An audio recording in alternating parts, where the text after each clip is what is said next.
The angle that I've got it from is, that's the only slide I've got, I think, because I was swanning away on my retirement and had emptied my computer and all sorts, so Annabelle managed to find that picture somewhere along the line, so that's fine. Now, I suppose I'm going to look at it from the point of view of teachers and pupils taking part in the land-based industries course. And the first question that Annabelle asked me to cover was, what are the benefits to pupils taking this course? Well, you've seen, just from the last couple of speakers, that there is more to land-based industries than driving a tractor, cutting a tree down, or emptying a smelly fish pond. Life is not like that anymore. And I've been very lucky and had Sandy as one of our main contacts. And we arrived down at his farm and he's just filled a tank full of selective weed killers and so on, and fertilisers, and he's got his calculator out, and he's basically saying to the kids, if I get the sums wrong here, I'm going to ruin that field for the next 2 years. So in doing courses like this, it's not just showing people how to drive a tractor or how to sort of clean the hooves of a sheep. It's basically saying to them that you're going to need other skills apart from just sort of practical skills. But on the practical skills side, I think I was the same when I was at school. Being stuck in a classroom all the time is not everybody's cup of tea. And being mainly outdoors in a practical situation suits a lot of people. And what I have noticed over the years is that you do get some kids that are better in the classroom and maybe don't have the same practical skills, but they get credit for the work they do in the classroom. You get kids out on a farm, out in a garden, and their confidence grows because they've done something better than perhaps somebody they consider to be more academic. And you go back into the classroom and they've got to do a write-up on what they've been doing, and the kids that perhaps have done well in the practical, their enthusiasm is lifted by the fact that they've actually achieved something and they've seen themselves doing well, and the likes of Sandy and the other partners that the school have praised them for their work. And that is a very, very important part of education. The other thing that Sandy covered there is the employability skills, things like health and safety, turning up on the right time, asking questions. If they don't understand, don't be afraid to ask again. And that happens everywhere, whether you're going to be a farmer, a forester, an office worker or whatever. All these employability skills are very, very important. The other thing that is good about taking pupils out of school is that they're meeting people like Sandy, and they're learning social skills. They have to respect that there is peace and quiet when Sandy's speaking to them, and they speak to him like a peer rather than perhaps a relationship they have with a teacher. So it's a very, very good skill that they're learning to speak to other people. The other thing on the careers for youngsters, there's various reports come out to say that children make a decision on their careers very young in life. I was very fortunate at Breadalbane that they shipped me into the primary for a Friday afternoon, and I used to take primary kids out to different farms and different gardens, and similarly the formation of what they want to do in their life is actually formed at a very early age. So it's not just a case of sort of taking kids when they're sort of 14, 15, 16 out into the farms and the gardens in the world. It's giving everybody an opportunity to form an opinion of what a job is like. I saw somebody yawning there, I better carry on.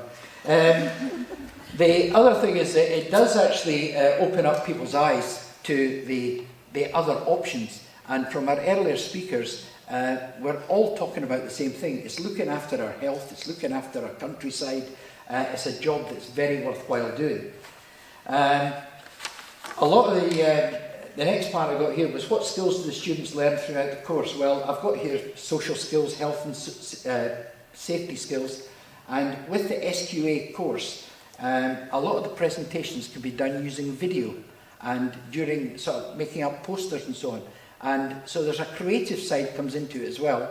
And again, for those that perhaps don't like sitting down and writing screeds of work, they can actually put together a video of what they've been doing, or even standing up in front of their class, telling them what they're actually doing.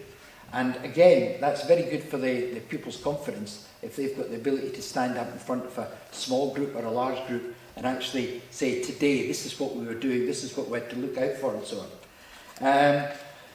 Employability skills for us as teachers are also reinforced as partners. Many teachers, unlike myself, who have had varied jobs in their career, a lot of teachers go to school, go to college, and go back into teaching, and they're sort of stuck in an educational sort of environment. It's really good for the teachers to go out and see what life is like in other sort of professions. There's probably a thing that teachers here are aware of about the continuous personal development and so on, and I've learned a hell of a lot from Sandy over the years just about the work that he has to do. I saw him the other day when they had about 500 lambs that were going off to be fattened, or some were going on a one-way trip. It was raining. I had a pair of training shoes on. Sandy opened the gate because there was about this much water in the way of the gate. It does show people what working conditions are like for other people. Some people have it pretty cushy, and it does increase your respect for farmers, the fact that the lorry's coming around for the sheep at 7 o'clock and you've got to be up at 5 o'clock to get them ready. And if you don't get them ready, you're not going to get any money. So it's a very, very important thing to show the kids the type of employability skills that are needed across different industries.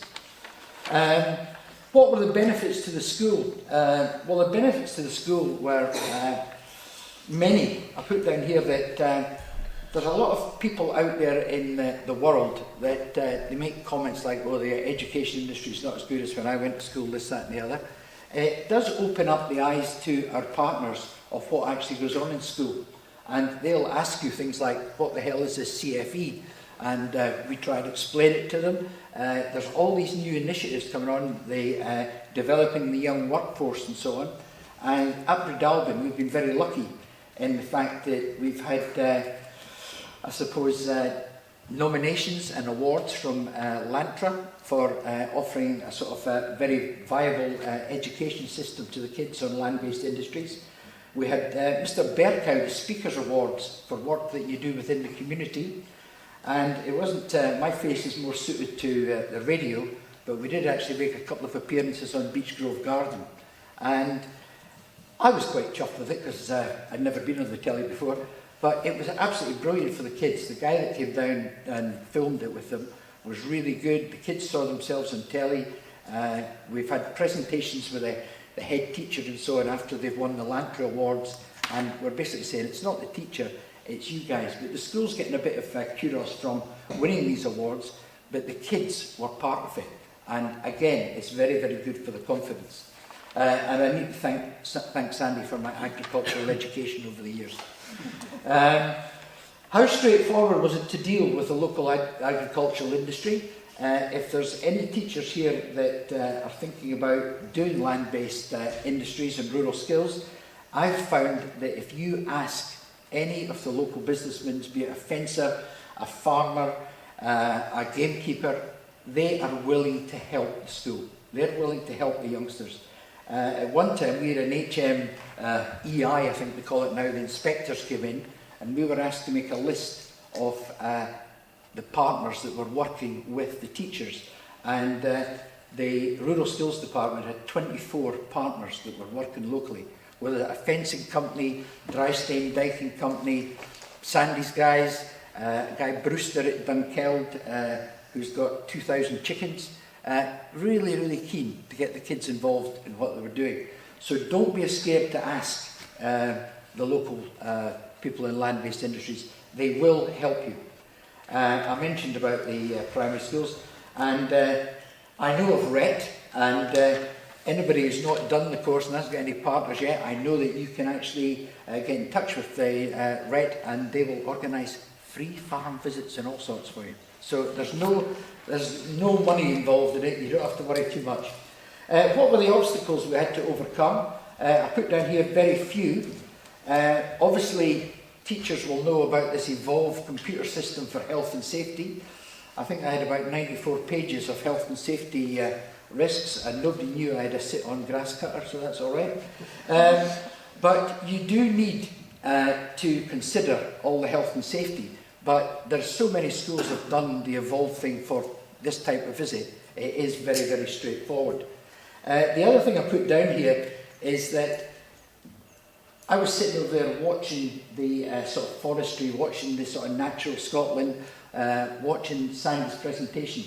We do need to get through to pupils that there are thousands of opportunities in our industry, and it's not just getting your wellies on and opening the gates when the water comes up to here on your legs and so on. Sandy's got guys that come around to sell them fertilisers, people that go around trying to sell them tractor parts.